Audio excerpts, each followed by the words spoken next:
Turn around. Every now and then I get a little bit nervous that you're never coming round. Turn around. Hey, everybody. Welcome to Dad's Den of Pop Culture. No, I won't keep doing that. I promise. I promise. It's Sunday. What is it? July 12th. July 12th. We're more than halfway through 2026. When's the last year that we had that didn't seem to just be, I don't know, kind of screwed up? Like, you know what I mean? It seems like every year now, Man of War, man. How's it going, man? Yeah, every year it's like, I'm glad this one's over with. I guess the next one will be just sort of chill, right? They never seem to be anymore. And I'm getting older.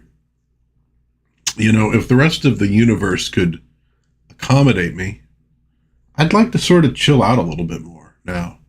So if everybody could just stop being, you know, angry and weird and all that other crap, that'd be great. I really would thank you if you could do that. But we got what we got. So, hey, but welcome to Dad Live in the Den. I'm Dad. That's my den. That's how I started my videos back in the day. Oh, which one of them? Dude. So I got a copyright strike on a video. I'm like, okay, well, what did I get struck on? One of the first videos I did. And somebody claiming to be from Warner Brothers, although they have a Gmail account, so I'm a little bit suspicious there, copyright claims this thing. The video is Sci-Fi Struggles, Man from Atlantis, Logan's Run v. the series. And I basically talk about those three sci-fi series and kind of why they probably only got one season, you know, even though they weren't bad per se, any of them. There's good to them, but just kind of the difficulty with sci-fi because it's more expensive, it's niche, so blah, blah, blah, blah, blah. And so, yeah, Lady Wendelin says she thinks the year is going to get weirder and more annoying. Oh, I promise you that, at least in November for sure. Anowar says, seems like I have had my hands full with some sort of BS or the other since Hurricane Katrina. That's going on 21 years. Yeah. This, you know, we talk about year, but this century kind of blows for the most part. No wonder so many of us would like to go back. But you go, well, yeah, but in the old days there was the Cold War and you're going, yeah, but somehow, I don't know, man, society wasn't unraveling. You know, that's what it feels like now. Anyhow, so this video. So I'm going, okay. The little notice thing, though, I noticed said what they were claiming was Man from Atlanta, season 1, episode 1, as though I had posted season 1, episode 1 of Man from Atlantis, which I didn't. So the video's on Rumble because I used to upload stuff there as well. I haven't for a while. I probably need to try to set up the synchronization again. So I go look at it because I'm like going, well, I don't know. I don't think I would have used anything that wouldn't have been fair use, but let me go look first before I do anything else. So I go watch it, and it is literally just me talking to the camera. Nothing else. Because I didn't have the setup I do now, where I do the little slideshows and stuff. There's no audio, there's no video, there's not even a still image in that video that could be copyright struck. So I shot an email to the person who did it, and I said, you have falsely, claimed copyright ownership of this video. There's nothing in it you could possibly copyright strike. I'm willing to believe this is an accident, but you need to withdraw the copyright strike immediately. So get on it, because I will escalate this if I need to.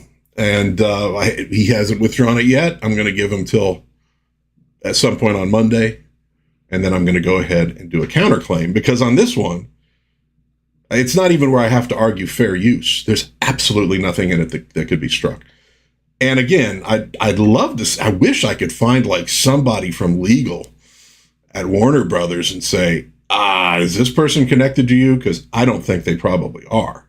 And I think they're misrepresenting themselves, which is illegal. But right now, they basically have stolen a video that I own, because it's just me in the video. YouTube needs to work on this. Can I just go into somebody's crap and just claim copyright, on it? What do you have to show to prove that you own something? Right?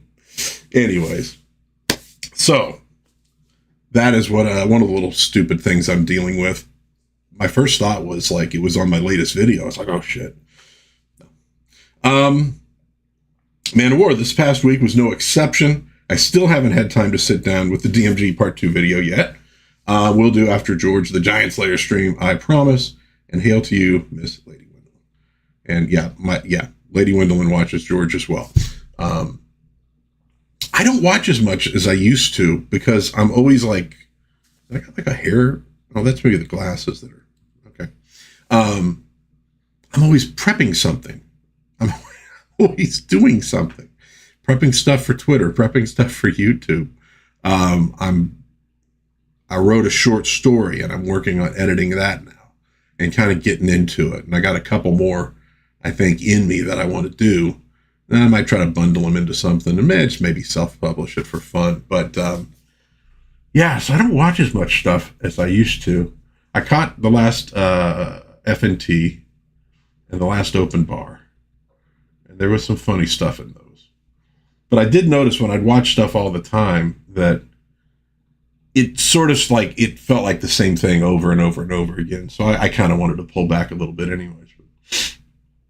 Hey, one good piece of news I saw, Terminator 2, they're going to re-release that August 28th, I think, in the U.S. Different dates, different places. But I think 27th or 28th, one of the two. I wouldn't mind going and watching that on a big screen again. That's one that I saw on the big screen when it was first out, and it was pretty damn good. It's a fun action movie, just a good action movie. So I might be doing that. So what do we got today? We'll talk about a couple passings that happened this week. We're going to do a part 2 of my kind of rating the live action superhero costumes. I did one a few months back, maybe, where I looked at stuff from like the 30s to the early 50s, but basically black and white. So this one's going to pick up with Adventures of Superman in color in the 50s. And we're going to take it to about the early to mid 80s. That whole phase of superhero fandom, I guess you could say. And then I might do a part 3. I will do a part 3 that's going to look at the stuff that came in when Batman 89 hit and launched another boom in superhero interest. And we got a lot of stuff. So we're going to do that. And Manowar says, it don't just feel that way. It could stand for a little rinse. Oh, yeah, exactly. I know.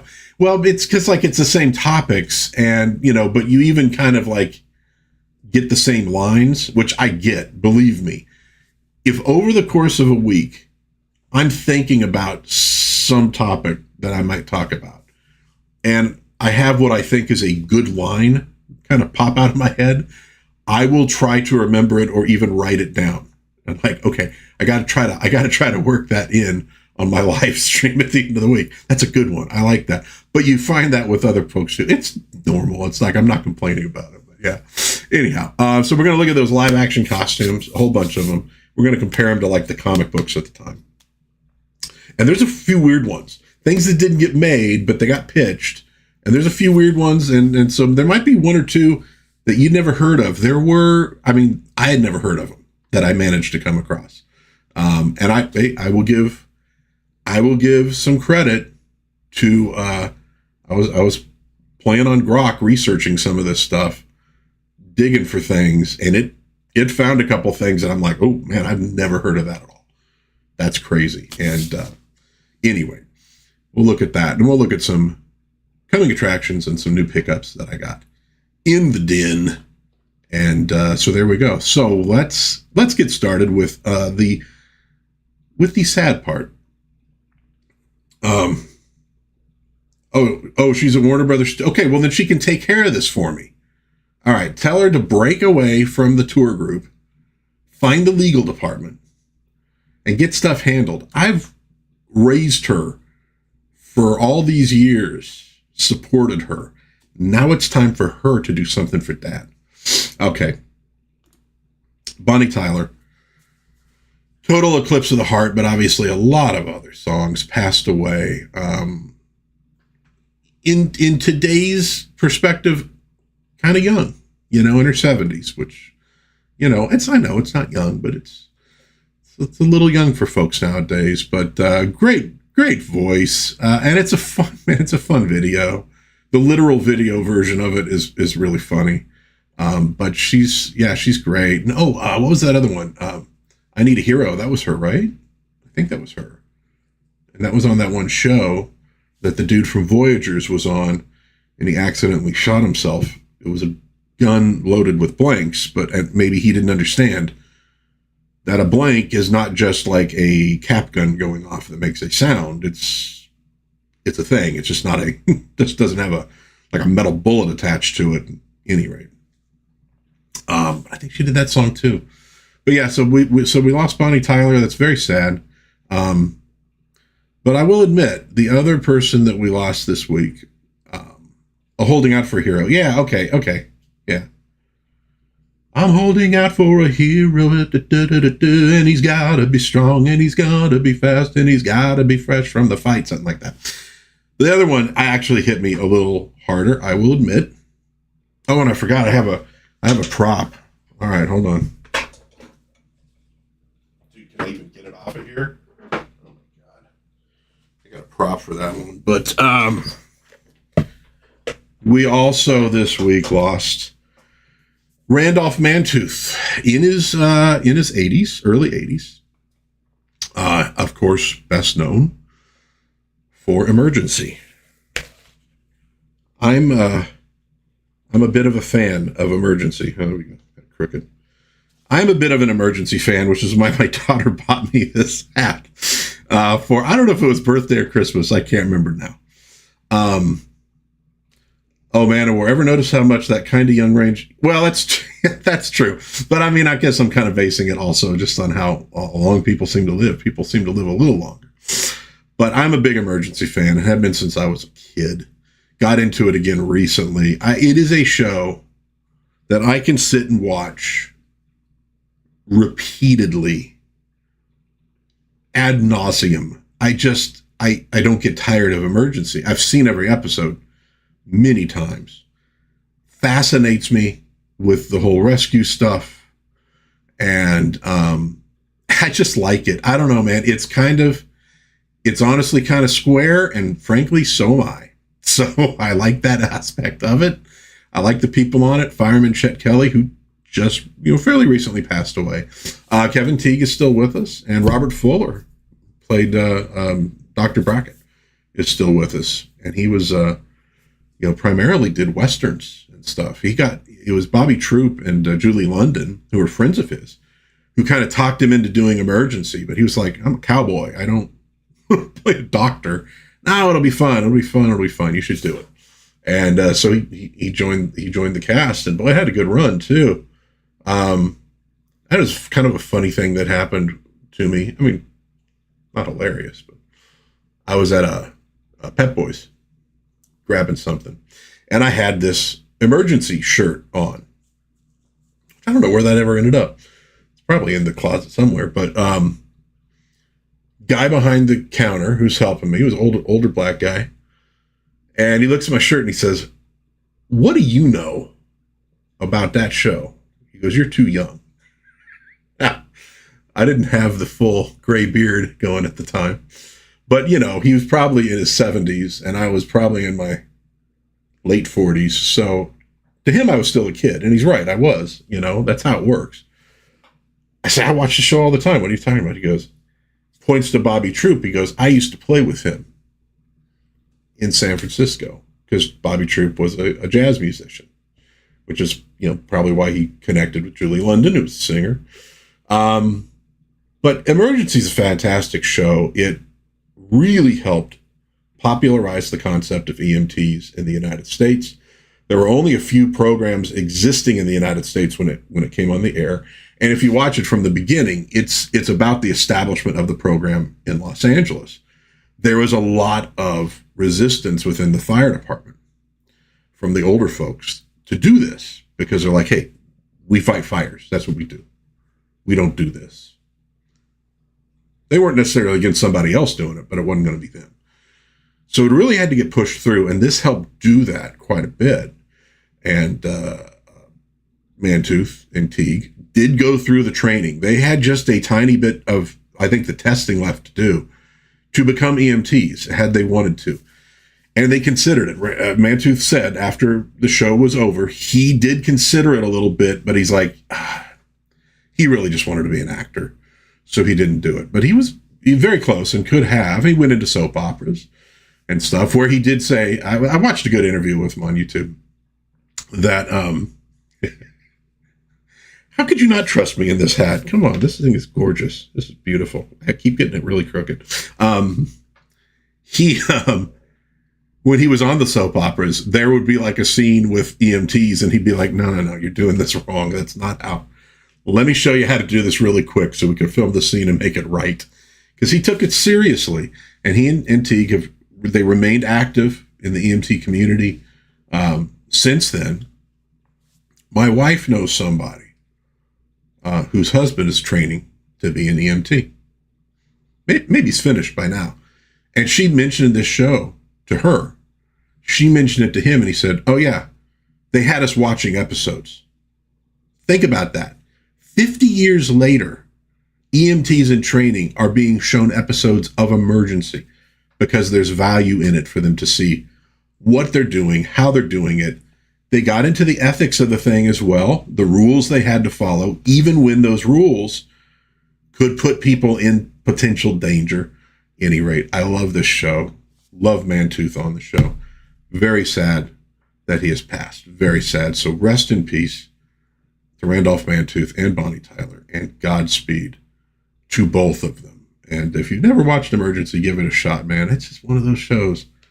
It is one of those shows that it would be on, I think at one point it was on Cozy TV or Antenna. I think it had moved from like MeTV to one of those. And I'd get home from work and sit and watch like 2 hours worth of it every night. I was like, I know I should be bored of this by now, and I'm just not. And I'll tell you another thing about it. And I've mentioned this before about Chips. Rockford Files is another great example. These things are time capsules of Southern California in its prime. 60s through the 80s, maybe into the 90s. I don't know. But these are shows that did a lot of on-location filming. So you get to see the neighborhoods, you get to see retail centers, just normal California. Chips, you get to see the beach a lot. A lot of people having a lot of fun that now would be banned on that beach, that you could not do those things. You can't have this, you can't have that, you can't play, you can't have dogs, you can't have anything. But you could back then. And so you want to see why Southern California was this beacon of freedom and good living and just a cool place. These shows are a great way to do that. They really do show you a different California than you might think, existed if you've only lived for like 30 years. It was pretty cool. And it's also kind of cool that, I didn't grow up in Southern Cal. I grew up in Las Vegas. Las Vegas is in some ways a satellite of Southern California, for good and often for bad these days. But they also looked a lot alike in that period. So when I watch these shows, it's kind of like, oh yeah, that's what stuff used to look like. That to me is home. That's what things are supposed to look like. Not all this modern stuff. What is this modern stuff? I don't know. But yeah, so they're great shows for that too. If you want to get nostalgic or just want to see what things look like, a lot of on location. And that firehouse still exists. They got they got a plaque there honoring Emergency, because like I said, it really did a lot of good, as well as just being a fun show. Let's see what we got in the chat. Yeah, Lady Wendell, do you expect me to trust a guy showing up in that hat? Men have always had a thing for Dixie McCall, and hell, she was old enough to be my I know, but it's true. And Julie London, yeah. There was already crazy people in Canada. Yeah, oh yeah, they were. There were crazy people there, but they weren't running the show quite yet. But they were getting there. But yeah, Southern Cal 50 years ago and Southern California today are wildly different things. And the folks who grew up there and live there know. And that's why so many of them have sadly left, the place that they loved. A lot of people still sticking around, but a lot of folks have left because it's just like, oh. And look, Vegas is the same way. There are pockets of old Vegas, but not many of them. It's a very different place. The Strip is unrecognizable just about from what the Strip looked like back in the 80s. Watch episodes of Vegas, right? You got the Strip, parking lot, little grass here and there, and then you'd have the hotels. Now everything's crushed right up to the sidewalks because the land is so valuable that you got to extract every single dime you can out of it to make it make sense for most of these operators. So it just looks utterly different, and I can remember it, I would sometimes have really long spaces between driving on Las Vegas Boulevard. You generally avoid it if you can. And there's easier ways to get from the east side to the west side now than there used to be. It used to be very difficult. You had to more or less cross Las Vegas Boulevard, and there was always pedestrian traffic, and a lot of pedestrian traffic, and people would cross illegally. So you would get like 4 or 5 cars through that intersection at like Tropicana or Flamingo, etc. You'd get about 4, 5, 6 cars through on each green light because the big crowd was in your way and you couldn't just, drive through them. We had a flyover on Sahara, but you had to drive further north to get to it. So there used to be a super divide between east side and west side in Vegas because it was just so hard to get across. You could take the 95, but a lot of roads just did not go through, period. They did not go through. They have done a lot to improve that. DI now goes under the Strip. So that was a godsend. When I used to be a courier, I was a courier once. Drove a car around Vegas delivering packages for the company that I'm now a research director for. That was like my first gig with them. And I had an old car, which at one point had no air conditioning, not comfortable in Las Vegas, and no radio. And I had to start it with a screwdriver because it had been stolen and thieves had popped the thing out. And at any rate, it was like, if I had to go to the west side, it was a pain in the ass. Then they finally opened up that DI thing, and it was like, oh, thank God, it made it so much easier to get over there. It made it just much less of a nightmare. But at any rate, still very different in Vegas, man. You still had moguls and handlers. They need to come back. Yeah. So like I've mentioned, Man of War, I've been reading through old men's magazines, some of them, frankly, girly magazines, some of them more than girly magazines. But I was looking for old advertising in them. And of course, glancing at the articles, which I know that's the big joke, but there actually were a lot of interesting articles in some of these. And I was looking at one late 60s, maybe early 70s. That was all about how Howard Hughes had come into Vegas and screwed everything up. Completely screwed Vegas up. Came in, bought up most of the Strip.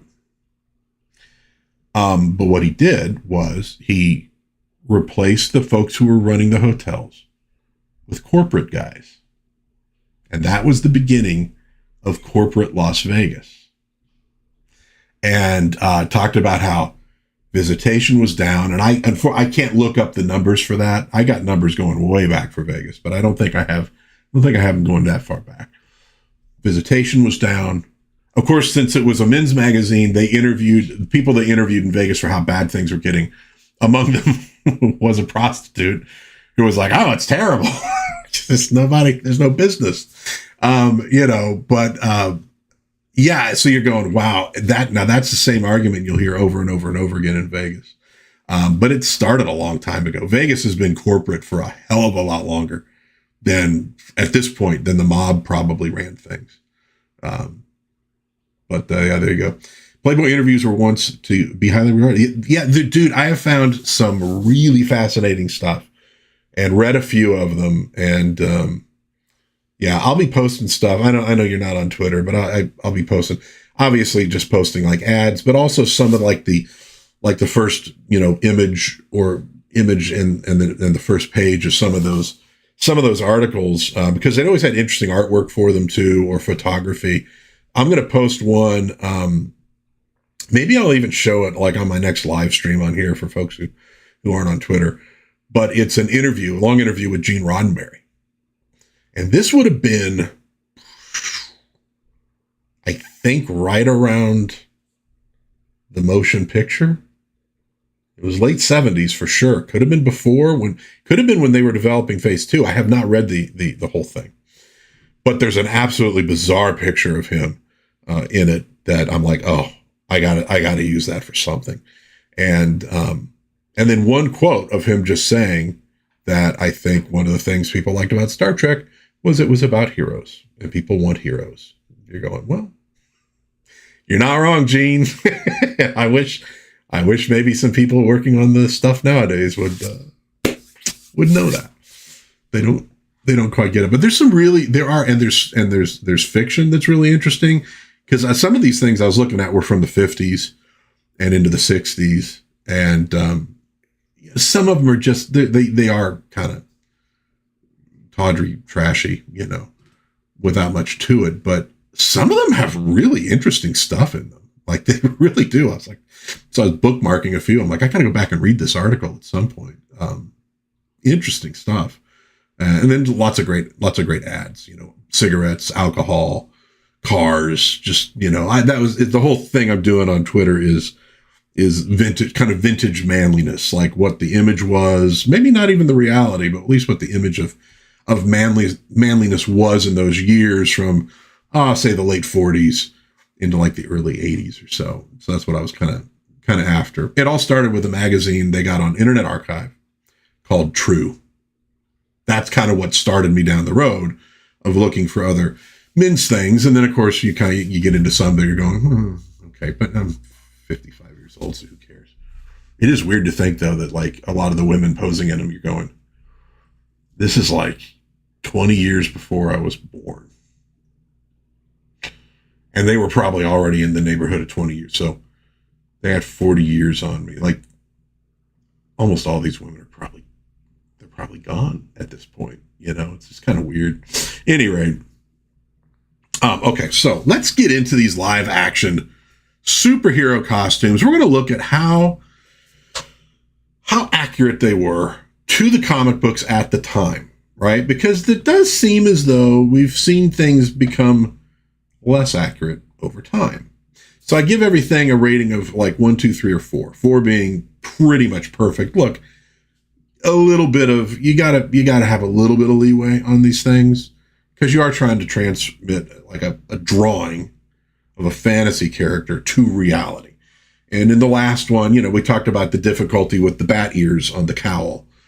They did the best they could. They gave him the bat ears. They just didn't always look all that great. And the cowl itself was kind of difficult to pull off.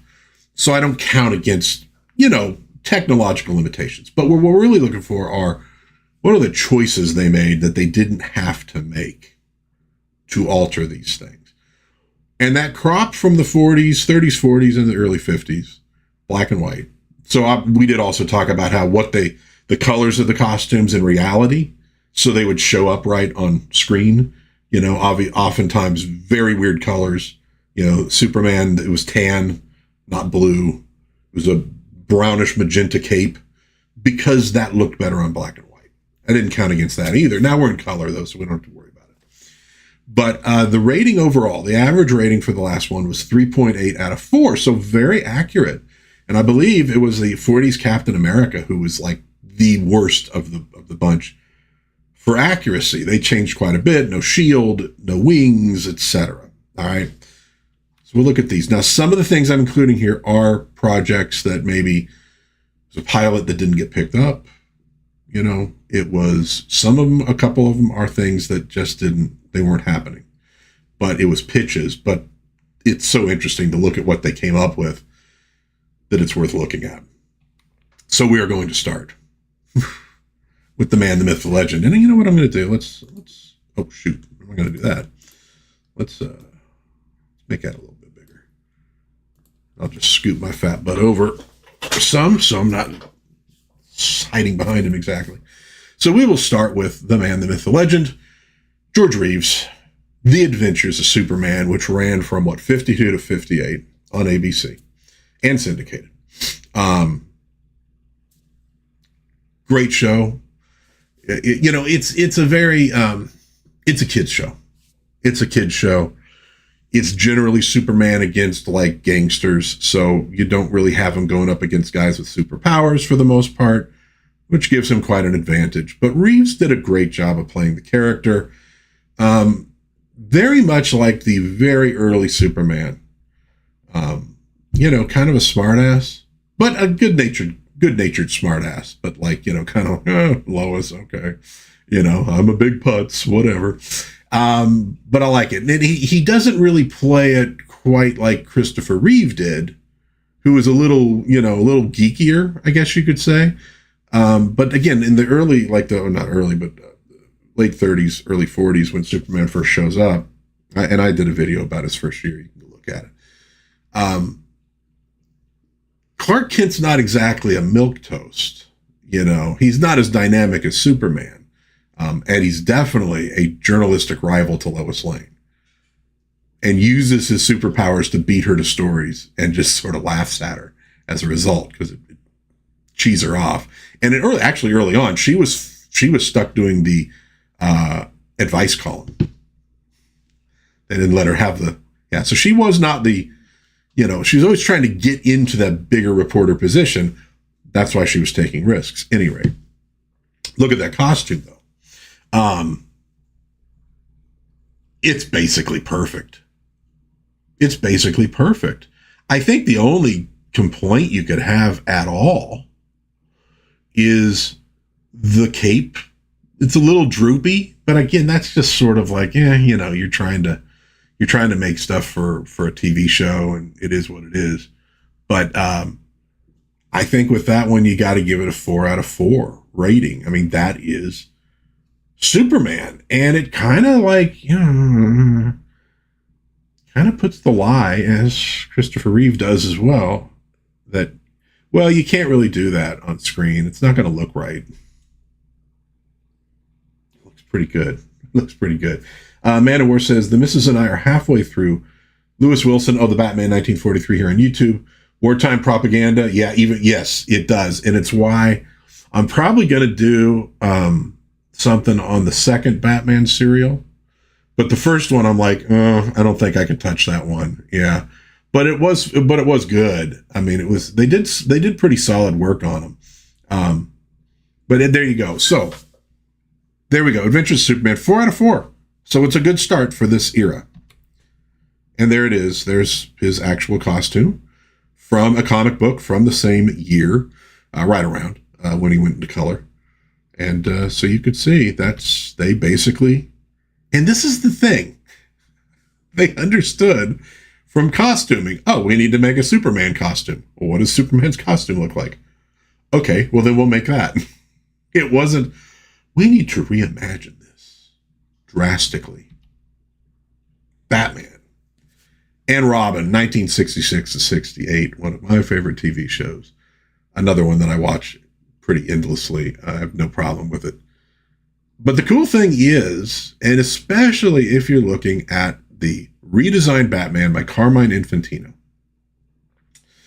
they nail the costumes. And I have heard people say, no, the colors were a little off. Some of that is from the filming.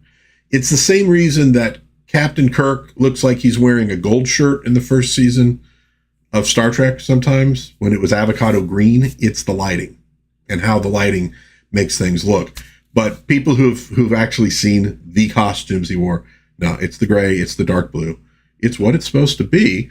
They do a pretty good job with the utility belt, although it's not quite the same. It's a little tiny bit off, but to me, not enough to be a problem. But the mask, if you look at the way Carmine Infantino drew that mask, it is dead on accurate to what they did for his cowl.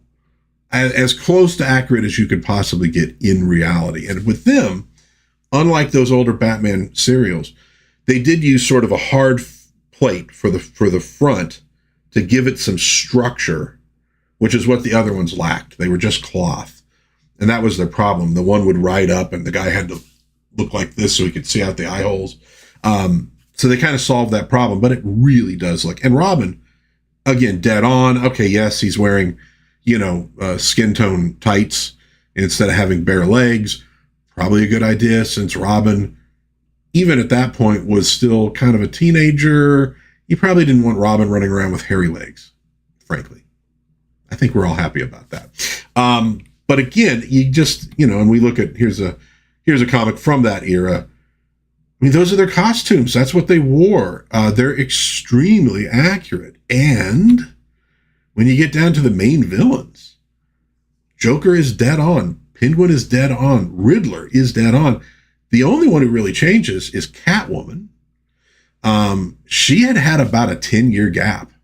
She disappeared from the comics, reappears when the show becomes big, and she becomes known again.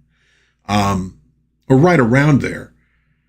But it's definitely not the thing she wore in the 1940s. On the other hand, I don't know that any of us are complaining about that costume on Julie Newmar or Lee Merriweather or Eartha Kitt. So that's about the only one of the main villains who didn't look the same as in the comic book. So they did a fantastic job of getting things right on that show. And it was done a little campy, a little for comedy. But man, there was the fight scenes, you had all the gadgets, you had the Batmobile, more than enough for kids to just love the show unironically, but then something for the parents as well. The boy hostage. Yeah. I mean, Robin though sometimes did save Batman in the old ones too. I've read through kind of all of them now. And they did do that with him, but not overly. He was a sidekick. That was his problem. And you find that with a lot of the female sidekicks to heroes, where people complain about it and you're going, yeah, but that's what the sidekick oftentimes is for, is to be the one who gets captured and has to be rescued. But I have been reading the old Black Terror comics. I'm prepping a video for that. And just about as often, the Kid Terror, Tim, they never really gave him a name in the early ones. He would be saving Black Terror about as often as Black Terror would be saving him. So, it kind of moved around. It was different for hero to hero. But like Hawk Girl, when she first shows up, dude, it's like she's kind of useless. I mean, she just has the flying belt, so she could fly along with with Hawkman, but like she's not really a hero. She's got a lot of spunk. She gets in there and tries real hard, but like she gets captured a lot, and that's a plot point they use a lot in Hawkman. Other ones were not quite as much, but yeah, that was one. I got a video coming up this week. I got to finish prepping it and make the thing today. That is going to be a review of Golden Age superheroines from, that whole span. And we're going to hit 90% of them. But it was really interesting researching all of it, looking into them and reading a little bit of the stories. And I came away really loving some of these superheroines. They were very cool. It's not what you would think. They're more aggressive than the superheroes sometimes in the stuff that they're doing. So Batman, I got to give it a 4 out of 4. They really did well on that thing. They did a great job with it. The Green Hornet and Kato, superheroes, but kind of. He's definitely a mystery man, but he doesn't always get grouped in with superheroes. But I think he is. Did a great show. Obviously, same producers as Batman. Introduced Bruce Lee to America, so God bless it for that alone. And they're fun shows. they're not quite, to me, they weren't as popular as Batman. They're done a little bit more seriously. You don't get like outrageous villains. And I think that kind of probably hurt it a little bit in the long run, that it's just some crime fighting with a mask and gadgets. Kids love it. I don't know that parents were going to be as into it as they might have been with Batman, because they would have been laughing along at Batman. But great show, though. And I have done a retrospective of this one. In terms of the costuming, though, I mean, pretty damn close when you get down to it. And that's a comic from the time. Of course, it was a radio show, so you can kind of make it look like whatever you want. Also, by the way, good serials from the 1940s. About the only thing that changes, I mean, you see Kato basically has, you know, the chauffeur's uniform. It's the, you know, black color, etc. About the only thing different is the mask that you have on Van Heflin. Am I getting his name wrong? I probably am. You see there, it's really a bit more of like a covering the lower part of the face as opposed to the upper part. And I think there was a reason they decided to do that. They did make some modifications specifically to make it work in the TV show. But, oh no, dude, man, we're going to check YouTube if you want to see it. I think it's still floating around on YouTube. It's another one that it took forever for Batman to get out on DVD because there were rights issues between Fox and I think Warner Brothers. And they finally got it out. And I have that set. Green Hornet's been sort of in the same boat, and it doesn't have enough love to push it through. So it's kind of an abandoned TV series, which is a tragedy, given the fact that it was pretty cool. And I'd love to see like a restored version of it. It has shown up on TV once in a while. But it's Bruce Lee, for God's sakes. Get this thing made.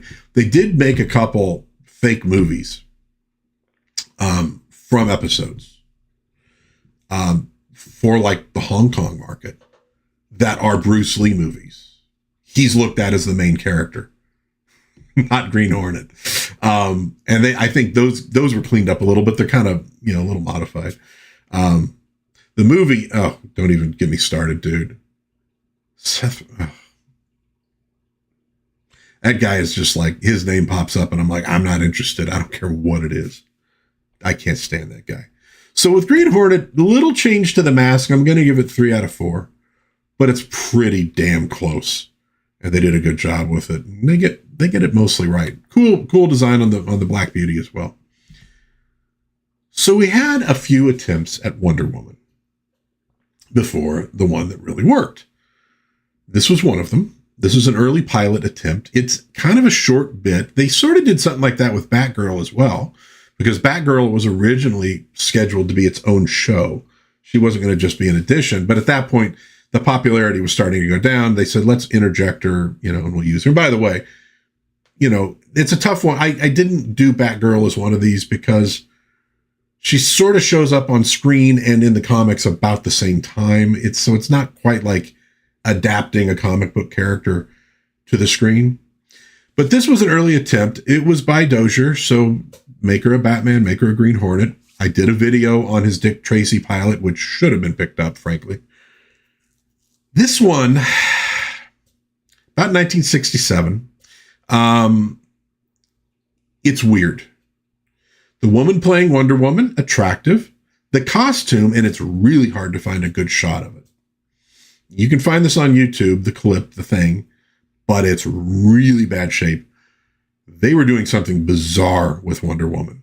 This was basically like a woman who was sort of a wallflower with a domineering mother who fantasized about being Wonder Woman. I don't even know how they were going to turn that into a show. Because you're going, well, is she Wonder Woman? Does she have powers? Or is she just a weirdo? And what are you going to do with that? It was bizarre and probably absolutely for the best that it didn't even make it to a pilot episode. But I will say this. They got the costume basically right. All right, the tiara looks a little bit more like a headband, but again, they're not going to spend a lot of money on this. This is just a little promo bit. but they basically followed the costume. So you got to give it about a 4 out of 4. It's just lore-wise, it's not Princess Diana. It's not really Wonder Woman. Now, there was another attempt at a Wonder Woman done by Angela Bowie, or Bowie, as they would say in the United Kingdom, David Bowie's ex-wife. She nearly landed the role in the Wonder Woman pilot TV movie that was going to come afterwards. And she did photos and a screen test to try to get them to pick her up. Kind of reminiscent of, what's her name? Sean Young wanting to get that Catwoman role for the second Batman movie, Tim Burton's second movie. Really, she worked for it. And, there's the costume, by the way. I keep forgetting I have the comic book covers in here as well. So there she is. Now, one of the sticking points apparently was that she had a no bra stance, which would probably be probably go over better now than it maybe did then on TV. I don't know, man. But there she is. Now you can see. Now again, this is somebody. Basically, this is cosplay. So we got the high heels. That'd be a little bit off. But for cosplay, it's pretty accurate to what Wonder Woman looks like. Tiara, you got the red. I don't know. Do we call that a bustier or whatever we want to call it? You got the satin tights, blue with the white stars. I mean, it looks like they're probably white stars, but pretty darn close. But it did not happen. And what did happen though, and I kind of go 3 out of 4 on this one. The high heels are the main difference. I mean, there's the cape, but the cape shows up sometimes anyways. But what did actually end up happening in 1974 was Kathy Lee Crosby. Oh, there she is, by the way. Okay, I gotta remember to do that. Kathy Lee Crosby shows up in a Wonder Woman TV movie / pilot, 1974 on ABC. I have sadly never seen this. It's actually kind of hard to find if you didn't grab it when you could. And as you can see, this is, I give it a 1 out of 4, and I could probably give it a 0 out of 4. It's red, white, and blue. She's blonde. It's not, hey, Raimi, how's it going? It is not, obviously, Wonder Woman. And even the bracelets, they have like a hinge on them. So even those are kind of weird. So this is a 1 out of 4. It's just not Wonder Woman. They were going for something different. Now, there was a period, obviously. For her, of course, I didn't do a comic. For a while, they did change Wonder Woman's look pretty drastically. Went for an Emma Peel thing with sort of the catsuit concept. Riff Tracks did a riff on it? I need to look for that then. That would at least be a way for me to see it. I got to check that out. Thanks, man. I appreciate that. And now I completely forgot where I was on this. The Emma Peel. So they did change it a little bit. Wonder Woman has a weird history in comic books. Kind of a weird creator for a start. But DC is able to maintain their license by publishing. The problem is the Wonder Woman comic very often had lousy sales. They put her in the Trinity with Batman and Superman. But in terms of sales, she was really never quite, at their level. But they want to hold on to the character. So that is why sometimes there are gaps in Wonder Woman, and they'll bring her back and try something radically different with her. But she's always sort of coming back because they want to maintain the license. And that's how they maintain it with the estate that owns that technically owns the character. So, so this was a weird attempt. This is, we talked about Captain America being the furthest off in the 40s era.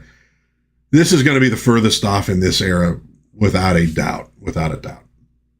Next up, the Shazam ISIS Hour on CBS from Filmation. live action, of course. And Filmation did do a cartoon, which I did a review of. Pretty damn good little cartoon. This is 74 to 77. Michael Gray, Jackson Bostwick, John Davey. Now, Joanna Cameron plays Isis. Now, the thing with Isis, though, is she wasn't really a comic book character they adapted. She kind of starts here, goes into the comics later. So I can't really, again, look at her costume as an adaptation.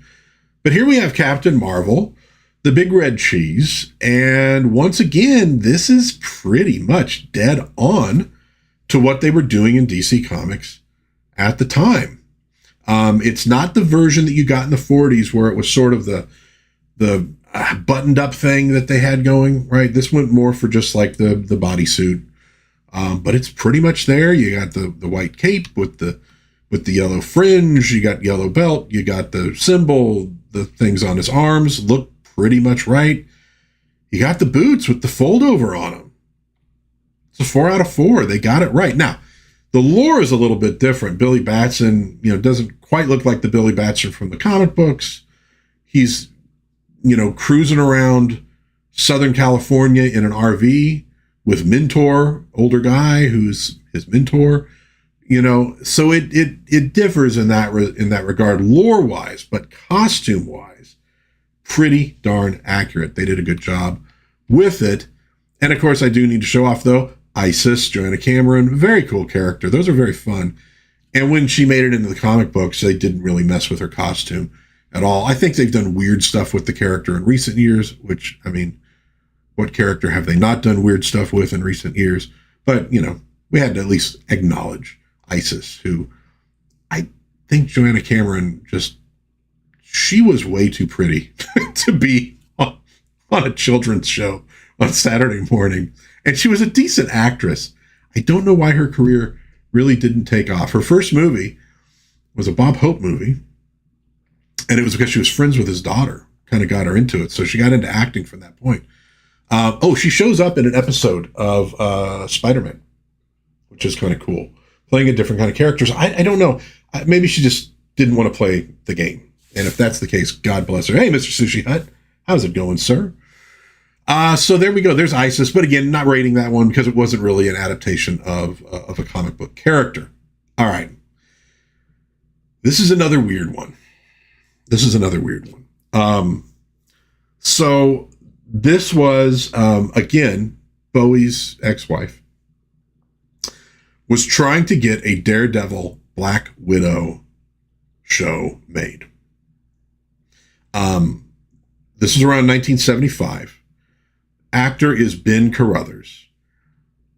They did a photo shoot. So once again, this is actually like cosplay more than anything else. But for the time period, and there's another shot of her as Black Widow with different bracelets on in that shot. But when you look at the books in the time, that's not that far off, honestly. It's pretty close. Daredevil had like bare hands, right? But otherwise, now they're black and white photos. I'm going to assume he's in red. I did do a colorized version with Grok just to see what that kind of would look like. The mask is a little weird on Daredevil. But again, those are hard to do. And this is more cosplay than it is a production. So there's a cost limitation of what you can actually put together with it. But the Black Widow is pretty damn close. Now, I don't know if she had the red hair going. That's Grok making that assumption. It could have been different, and that would have maybe been a change. But it's really not that far off. There is one other shot. I don't think I used it. Did I? No. There's one other shot where you can see a little more of him. I'm trying to remember if it had the DD on the chest. I think it did. But that would have been interesting. That's one of those. There's a parallel dimension out there where that show got made, and I would like to see it because it would probably be a train wreck, because I think it would have been pretentious and weird, and but probably would just be really fun to look at. It would have probably disappointed people at the time, and then would have been pretty fun. The devil! Oh my god! Yeah, Lady Gwendolyn. It does. It does look like the Santa Claus movie from, speaking of Mystery Science Theater. So there we go. But I got to say, man, I got to give it like about a 3 out of 4 for just, they did stick to the costumes in the comic books. You know, they did. Oh, Doctor Strange is coming. He's coming up. 1975 also gave us, finally, a legit adaptation of Wonder Woman with Linda Carter, of course. Which now occurs to me, the whole no bra thing, that would have maybe mattered if you're wearing that jumpsuit, but that thing is kind of like a sort of, supportive in its own right. Fun show. I grew up on this show, loved it. You have the original season or so set in the 1940s, World War II, and then it suddenly is the new adventures and it's set in current day. There's no explanation. It just changes. That's all there is to it. Which is probably a good idea. It's fairly accurate, actually, to the comic books of the day, with the exception being in the 40s, she initially has more like that skirt thing going. And then it's more like those kind of tights, but a little bit longer down the leg. That's a little bit more accurate to the Wonder Woman of the 1970s. And there we have an image of her, obviously tied up, because that is fundamental to the character. Hey, don't blame me. I didn't write it. But it's a really, actually, to me, it's a 4 out of 4 costume in terms of accuracy. It pretty much gets it right. You got the bracelets, you got the magic lasso, you got the invisible plane. It's all there for Wonder Woman. Minor changes here and there. Pardon me, in terms of, the kind of lore for the show. Etta Candy, for example, in the comics was a college kid who's actually really freaking awesome. She's nuts. Reading the first year of those comics, I'm like, I really love Etta Candy. I didn't expect that, but she's a Texan. She loves to eat, and she ain't apologizing for her size in the least. And she loves to kick ass, and she kicks a lot of ass as a sidekick. She's probably one of the better sidekicks from the Golden Age when you get down to it. So very accurate. Now, I also want to show off, they did a lot of alternate costumes for her. I wonder if some of this was for potential marketing, dolls and things like that. There we see her with the great Roy Rogers in sort of the casual look. We, of course, have the diving and I think kind of maybe did she use that skateboard or on a motorcycle? But we have that one. There we are. There's the motorcycles. That's pretty much the same outfit. But you got the helmet, though. By the way, the fact that I don't know what Mattel's going to do in terms of their DC line for collectors, but give us the full range of Wonder Woman figures from the TV show, and I will be happy. And there we have sort of the formal, where you do get the skirt. And notice the boots, though, dead on boots. You get the cape, the Stars and Stripes sort of cape going on that one, which I love. Great character, great show. And Linda Carter's just cool, for the most part. Let's look at the chat here for a minute. My dad's favorite actress. Yes, the main reason I got to watch Wonder Woman when I was a kid was probably my father, honestly. He had a nickname for her, and I won't say it. Mr. Sushi says, I hope you're both well. Okay.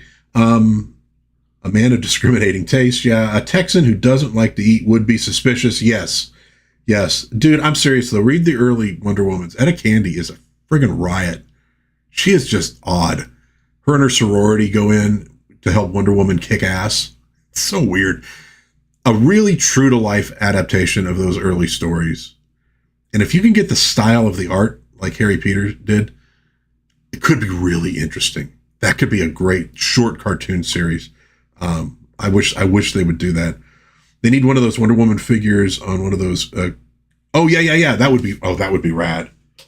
I want one of those friggin' motorcycle. Well, with Evel Knievel. I was an Evel Knievel freak when I was a kid. I had the dragster. I want one of those bikes. And half of it is because I got a Captain America who would probably look really cool on it. So there we go. Wonder Woman, Linda Carter, 4 out of 4 for me on that one, for sure. Coming out in 1977, another series that did incredibly well and probably surprised a lot of people. Ran from 78. It was a TV pilot in 77, movie pilot. series ran from 78 to 82. I'm doing a rewatch of it right now. That is the Incredible Hulk. Now, when you get to the Incredible Hulk, it gets a little tricky. You cannot do a very accurate adaptation of the Incredible Hulk comics on a TV budget in that time period. First of all, the comics in that time period were a lot of him fighting monsters. It would have been sort of like Godzilla. And as much as some people think they would like to watch Godzilla fight another monster for a full hour of a movie, you probably wouldn't. It would get boring. It'd be pointless. That's why they have all the stuff with the human actors in those movies, and they punctuate it with the fights. It would have been tricky.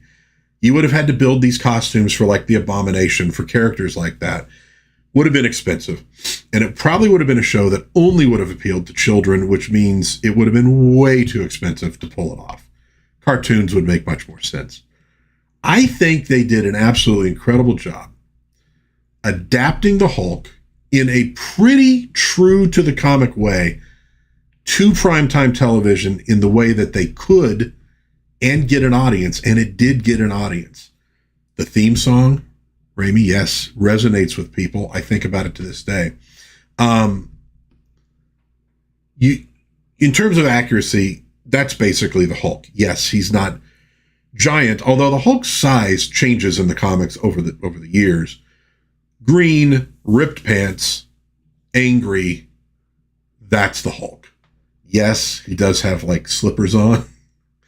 That's because you can't have an actor running around in bare feet. Okay, just we gotta let that one go. Oh yeah, where he fights the old Hulk was awesome. But think about it. The basics of the comic book are Banner is turned into the Hulk by this atomic bomb blast. Okay, we can't, it's going to be a little tricky in a TV show. It's going to look a little weird. Instead, we do the bombardment of gamma rays, but that's there. He is on the run. Now, we don't get the love interest that he had in the comics, but we also don't get, General Ross. That would be expensive. A military thing, it's almost like the A-Team, but, the military going after him could be a little expensive. You need a lot more people, blah, blah, blah. What do we get instead? We get the reporter, Jack McGee, which works. So it's essentially there. And then what they did is they took the fugitive formula. So we have him on the run, getting involved in other people's lives, and then the Hulk will show up and smash things, which is fun and we all enjoy. So I think for creating a Hulk that would work on primetime TV for a general audience and not just kids, I think they did an incredible job. And the fact that it ran ultimately from 77 to 82, it did last longer ultimately than Wonder Woman. She was 75, 79. So it got about an extra year on Wonder Woman. Pretty darn good. And it's a fun show to watch. And that's a figure we're almost certainly not going to get because Ferrigno he's not big into that and he wants a lot of money. So I don't know if we'll ever get a Ferrigno Hulk looking figure other than people doing customs. Man of War is saying to Raimi, my spoiled cousin had it all. Oh, we're talking about Evel Knievel. Yeah, I just had the dragster that you could zoom and then it shoot off. Yeah, that was fun though. So Incredible Hulk, I got to give it a 4-4, just at least on accuracy. He's green, ripped pants. That's pretty much what you need for Hulk. Muscular, good job on that one.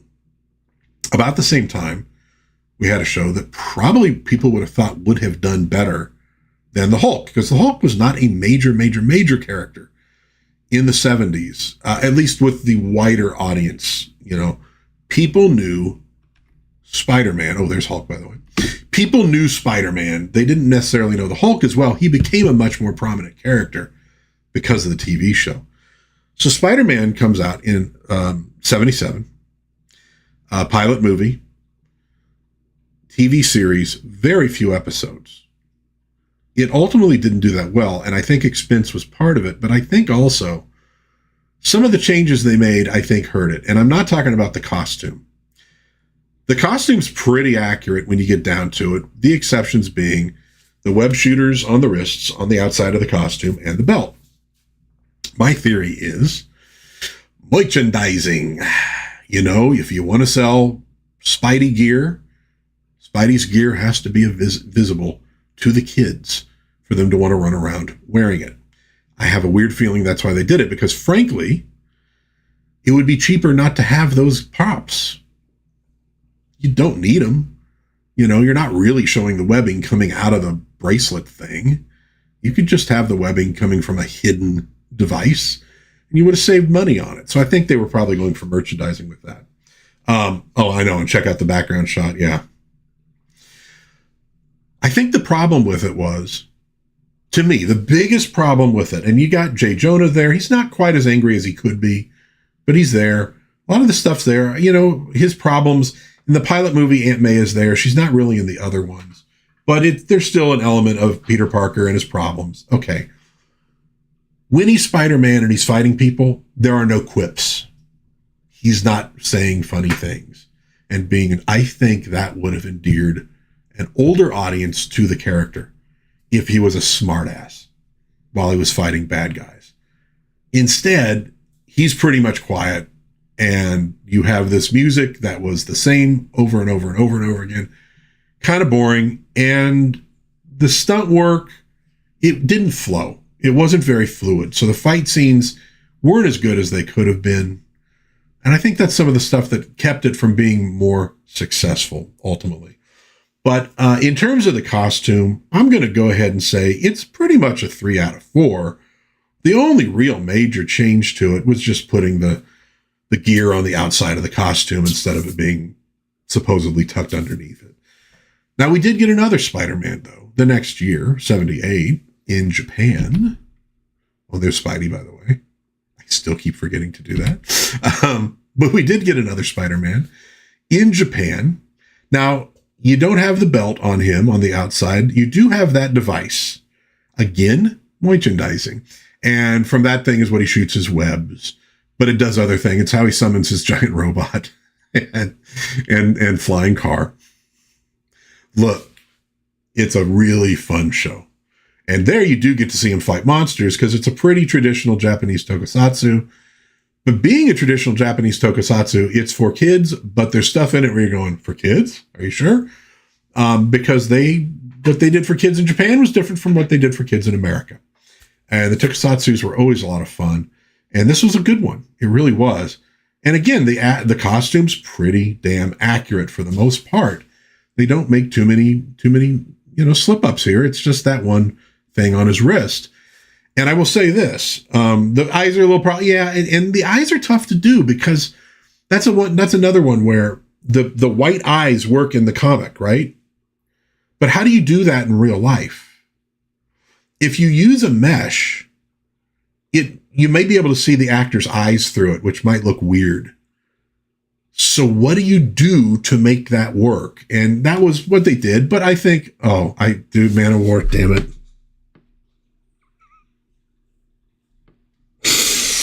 Yeah, I just got that.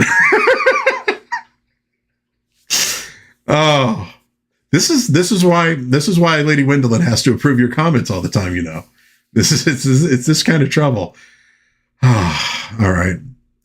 Here's what I will say in closing on Japanese Spider-Man. The stunt work and the fight scenes were a lot better. The dude in the costume, who just passed away recently, he had the moves down. They did a great job with him climbing walls and moving around and jump. It's because of the way they cut stuff. The tokusatsus were good at that kind of thing, just like Power Rangers and all that. And it worked well for Spider-Man. So, despite some of the problematic areas, 3 out of 4 though, because he does have the bracelet. So, but pretty darn good for the most part. Yeah, I know. Well, he was subtle on that one. I'm usually better at getting that stuff too. I'm just an innocent guy. I'm just an innocent YouTube host. Don't blame me, world. Doctor Strange with his... Okay, look, I'll be honest with you. Played by Peter Hooton, but kind of resembles John Holmes. So that's always kind of stuck in my mind. There's like this sort of a porn stash thing going with Doctor Strange. It's 1978 TV movie. Another one I have sadly never gotten to watch. It is a really tough one to locate out there. Let me know if Riff Tracks ever did it, because I'll have to look there too. Aired on CBS. This was you see in the late 70s, there was a push for Marvel to get on TV. And strangely enough, the one that worked, and we'll have one more that we're going to look at here in a minute, the one that worked was the Hulk of all characters. But again, I think it's because they found a formula for it that would appeal to adults. If you're doing sci-fi and fantasy, it's expensive. You have got to pull in the maximum audience you can. There's a lot of movie studios discovering that right now. You've got to pull in the big audience to pay for all this stuff. Supergirl. Now, Doctor Strange. So we're not going to be talking too much about the actual plot or anything like that, because frankly, I don't know. I do know Jessica Walter's in it. She's very cool. But problematic eyes, now problematic mustache. It was the 70s. Oh, dude. One of those images I found in a magazine was a dude with the perm and you're just going, oh, what a time to be alive. So here's Doctor Strange in the comics. And what we see is, man, they go for sort of, I don't know. I mean, there's a lot of frippery and detail there, but it's not the right colors. And it's not really the right doodads. So I kind of give it about a 2 out of 4. It doesn't look unlike Doctor Strange, but it's not like they really adapted the comic book costume exactly to the movie. That's one though you would think maybe would have a shot because of the whole occult thing was big with crystals and pyramids and Bigfoot and Loch Ness Monster and the Bermuda Triangle. A lot of that stuff in the late 70s. You think Doctor Strange would be a good fit for it, but it didn't ultimately work because people were like, well, if John Holmes is in it, why isn't he also? Never mind. But you get the idea though. But again, not quite. I give it a 2 out of 4. It's not a terrible adaptation of it, but it's not quite right. 1978 though did have a much more successful film involving a superhero. And that is, of course, Christopher Reeve as Superman, one of the great superhero flicks. The sequels of varying quality. I like 2 and 3, frankly. I like 3. I know, but I do. Richard Pryor. I like the red kryptonite thing in it. To me, I like that. That works for me. But it's not a great film. Oh man, it just occurred to me. I didn't include Helen Slater, Supergirl, in this. Somehow I pick up Bowie's ex-wife playing Black Widow, and I skip friggin' the original Supergirl movie while everybody's talking about a Supergirl movie. Well, we won't have any images, but we will talk about that for just a moment. But Christopher Reeve, again, it's Superman. It's the costume. It's the S. They didn't mess with it. They got it 100% right, and they got an absolutely great guy to play the role.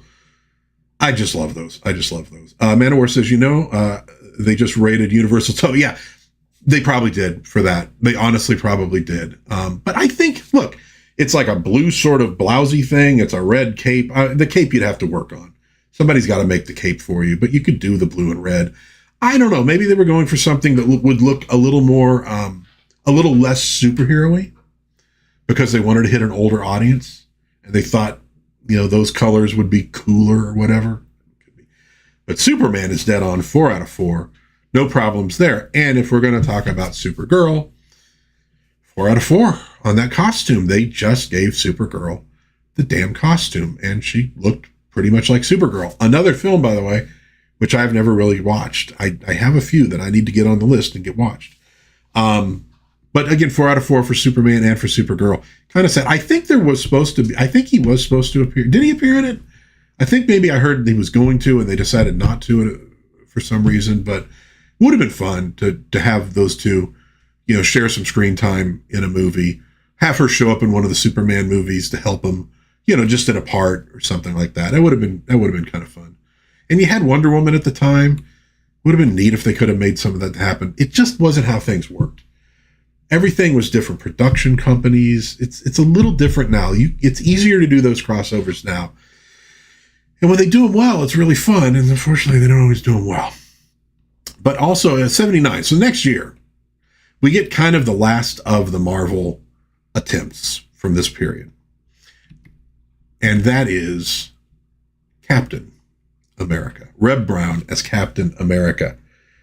2 TV movies, one with Christopher Lee in it, by the way, that took some liberties. Now that right there is pretty darn close. The trunks are different. Oh no, I guess they're not. No, he did have blue trunks. That's right.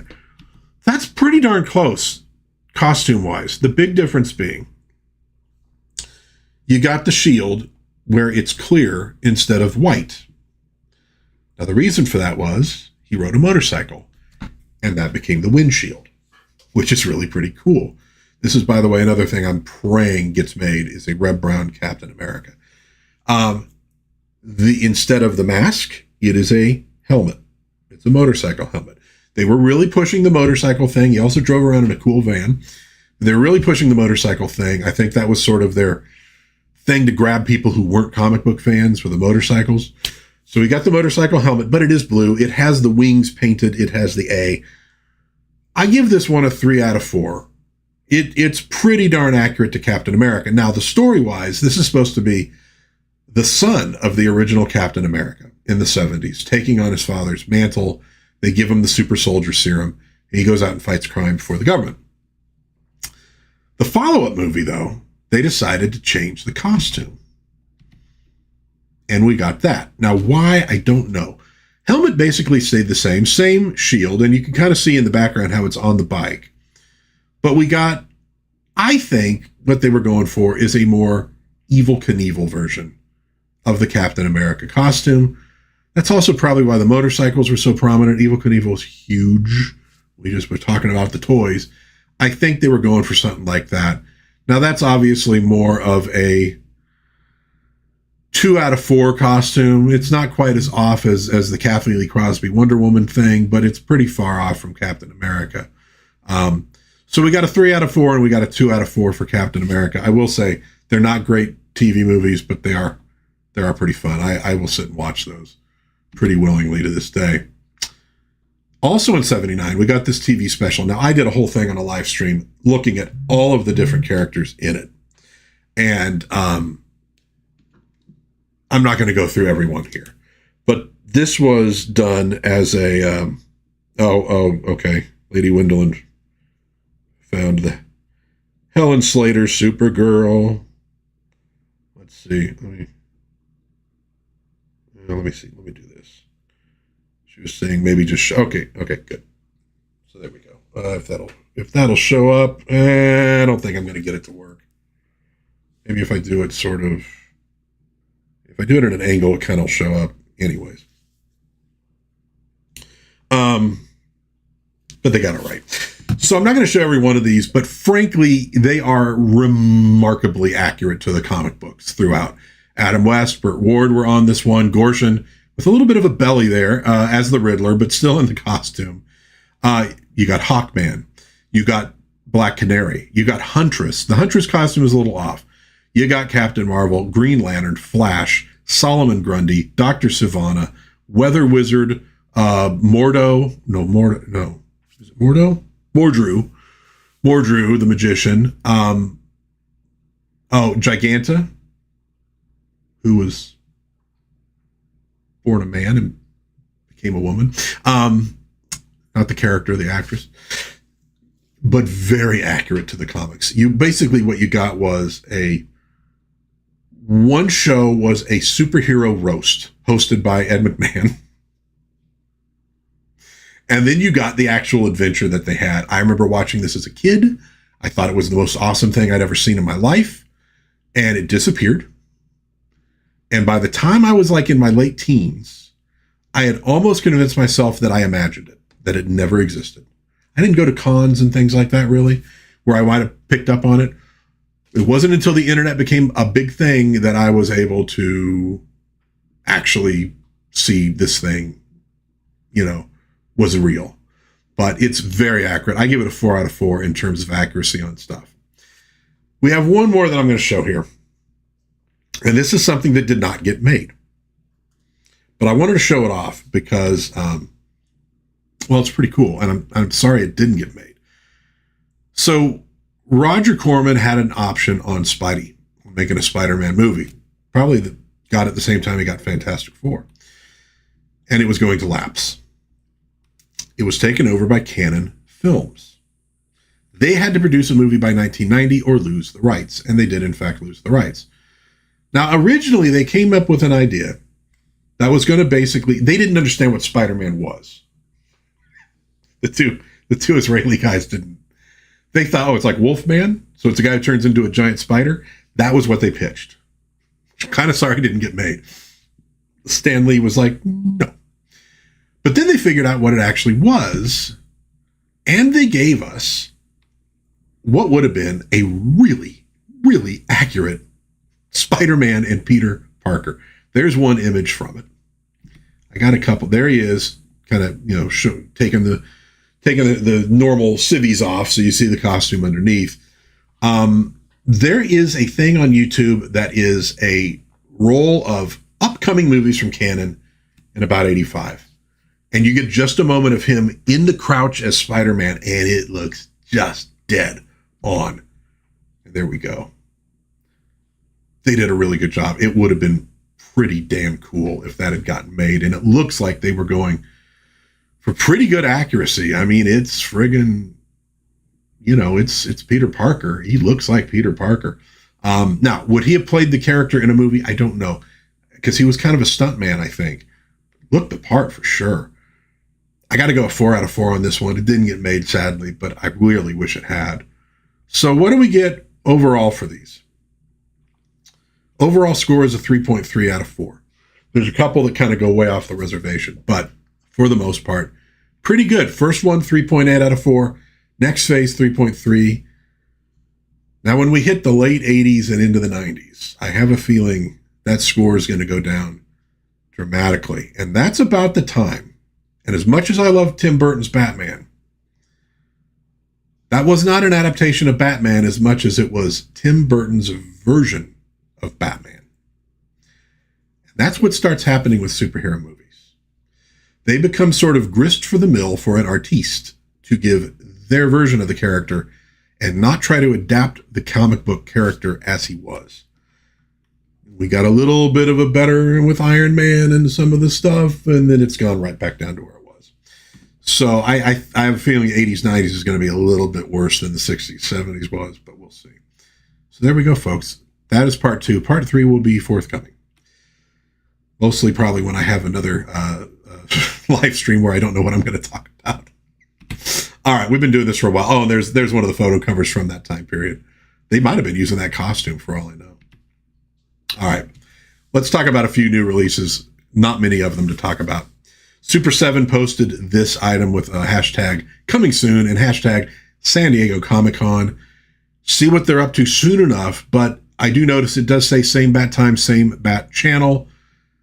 Are they making just a bat mask utility belt thing for San Diego Comic Con? Maybe. Are they going to start producing Adam West style figures? Could be, and I could maybe be convinced to buy a couple of those. But we'll see. No, nothing firm on that yet, but I love the old Batman. So, Cryptology has announced they're in production of Cryptology number 13, a special 100-page Frankenstein issue. Definitely going to get this one. It is a great magazine. I've talked about it a couple times here. Tomorrow's Publishing is who puts it out. Check them out. It's really legit if you love old horror stuff, and just it's fun. And they do a comic book one too. That's pretty cool. And the last one that I really have coming attractions-wise, Real Ghostbusters is coming to streaming on Tubi on July 15th, so a few days from now. The first 5 seasons. This is for its 40th anniversary. Pretty good cartoon when you get right down to it. I used to watch it back in the day. I tried watching again recently, and it was kind of like, well, Slimer's voice got a little bit on my nerves at this point, but still pretty legit and a definite fan favorite. And I want to say, I mean, it was one company that did it, and then Deke took over. But I think all it got like 7 seasons. It did remarkably well. Had a toy line, the whole thing. So if you are a fan from back in the day, July 15th, Tubi, you'll be able to watch those again. Man of War says Wrights and Frankenstein is a chef's kiss. It is. I got it on my bookshelf that way. I scrimped and saved to buy that when I was in high school from the local comic shop I went to, because I was like, this is the most amazing thing I have ever seen. And I had to own it, and I've had it ever since. It's, yeah, if you've never looked at the art, unbelievable. So that pretty much does it for the coming attraction zone. Not a lot of stuff. There's some McFarlane stuff that's out. God knows if you could actually buy it. I'm kind of fed up with them. I'm kind of glad they're losing the license, honestly. Couple new deliveries or new items in the den that I thought I'd show off real quick since we've been going for about an hour and a half now. Anyways. G.I. Joe. Ba-dum-bum, ba-dum-bum, bum. This is Grunt. I have permitted myself ownership of these, what do they call them? G.I. Joe Classified. The retro figures that I had when I was a kid. I'm trying to control myself because I don't need a bunch of these. But Grunt was like one of my favorite characters back in the day. Get me closer. Get a little bit closer. Again, most of these are really good. The retro ones, they stick to it pretty close. A little more detail, obviously. Grunt was one of my favorites. I like just solid dudes who get stuff done. No flash, none of that nonsense. Now, I did love a lot of the other characters too, but Grunt is just like Scotty in Star Trek. He's the dude who gets stuff done that you can trust. He's not a bunch of flash, not a bunch of flair, not highly emotional like McCoy. Love that kind of character. And that was Grunt to me. I was a military kid. I mean, my dad was in the Air Force, but I mean, as a kid, I was into military stuff, like unbelievably. War movies, reading books, toy soldiers, the whole 9 yards. And I love just legit looking military. Now they changed up the costumes a little in G.I. Joe from like uniforms, but the initial wave was pretty military looking, other than, you got laser rifle troopers a little off. You got Snake Eyes, Scarlet, but overall pretty good. And so I just loved that he just they look military. They look kind of real to me as a kid. So he was one I really dug. Grabbed a couple back issues and some facsimiles at the local comic shop. We got Amazing Spider-Man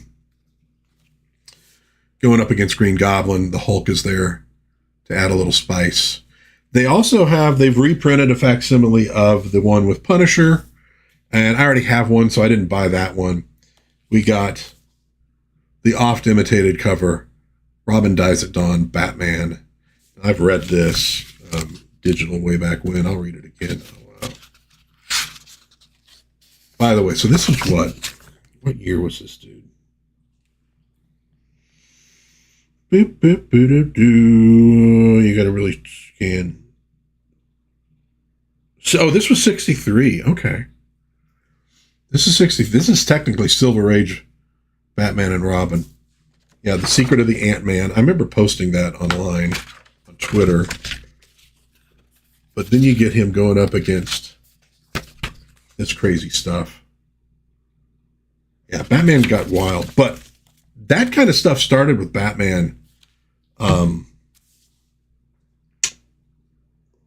mid to late 40s is when he started having adventures on other planets in our solar system. So for everybody who's like, no, it was a dark detective. No, he wasn't. He wasn't. For 20 years, he wasn't. Sorry, he wasn't even that much of a he was a dark detective for like his first 2 stories. Then Gardner Fox did a bunch of fill-ins and he's fighting vampires and stuff. Awesome character, but he's not what a lot of people think he was. And then I picked this one up. This is new. Zorro's Legacy, and the main reason I did it is Aaron Lopresti doing art. He talked about this on a stream a while back. This is sort of current day Zorro, which apparently I think they didn't want him to use the sword initially, and Lopresti's like, Zorro. Gotta be a sword. But I love Lopresti's art, and I wanted to support him on this one. So I grabbed it. Let's see if we can find a good one early on, so it's not spoiling anything. There you go, a little bit of Zorro. So, grab that one. And there's some promo art from Lopresti. Going almost a little bit like Frank Miller Batman on that one. Back issue wise, I grabbed, my wife picked these out. She's a bad influence on me. A little more Invaders. I'm picking up a few of those now. And I went ahead and grabbed one of the Human Torches, which of course he's fighting Submariner, that was a classic fight back in the Golden Age. Of course, that's Johnny Storm. Got an old Doom Patrol. I'm trying to pick those up when I can. Friggin' love Doom Patrol. And, I picked up this is a period of Avengers I'm trying to grab a bunch of. So I figured I'd grab that with old Spider-Man in it as well. So just a few comic book pickups, nothing major. I almost knocked my phone off the desk. That would have been great. I think that'll do it. So we've looked at our comic book live action adaptations, and from the 50s into the 80s, pretty good. They were still keeping it pretty accurate at that point, but not for much longer. We've talked about the passing of Bonnie Tyler and Randolph Mantooth. God bless them both. We've looked at a few pickups and a few coming attractions, but there aren't many at the moment, frankly. Coming up this week on Dad's Den, Thor number 362 tomorrow. I got to make the video still, but it will be up there tomorrow. Those are easy to make. And on Wednesday, and I'm finishing the prep today, like I said, I'm going to do a big deal on superheroines of the Golden Age. Sort of came from doing other things, and I started looking into stuff, and I thought that might be kind of interesting to look at these. There's a lot of perceptions of how women were portrayed in comic books back in the day, some of which are probably right for some comic books. But I'm going to tell you something. Some of these superheroines are absolutely badass, and the art's great. Art, I think, on a lot of these characters is better than, on average, than the stuff on the male characters. Because women are harder to draw. So you had to pick people who could do it. But there's some really cool characters. Some of them become sort of like favorites of mine, and I'm going to pursue reading more of them. But Wednesday we'll have that. It should be probably a pretty long video. Probably not as long as that Archie's Rivals that I did, but it's going to go over about 45, 46 different characters. Just a look at them, not a real deep dive. But some of these I'm definitely going to do some year one videos on, and a few I already have. Wonder Woman, Black Cat, Phantom Lady. I've done a few of those already, so I'll be doing some more as well. So that'll be Wednesday. If I get my button gear, that'll be Wednesday. I think that'll do it, man. Thank you, everybody, for showing up for this stream, for tuning in. Thank you, everybody in the chat. Man of War, Sushi Hut, who's fighting the good fight for physical media, and Ramey Butler popped in there, and we got Lady Wendelin as well. Oh, what was I supposed to? Somebody posted something that I didn't see last time around. What? And Lady Wendelin was yelling at me about it. It was a trucking thing. Was it like from an ad or something? Well, now I've forgotten it again. But it was weird and it was fun. So, at any rate, thank you, everybody, for tuning in. I really appreciate it. Oh, camel. Yeah, the camel thing. That was, yeah. God bless everybody. Please be kind to one another. Google camel trucking ad, if you dare. And I will hopefully see everybody again soon in Dad's Den of Pop Culture. Bye-bye, everybody.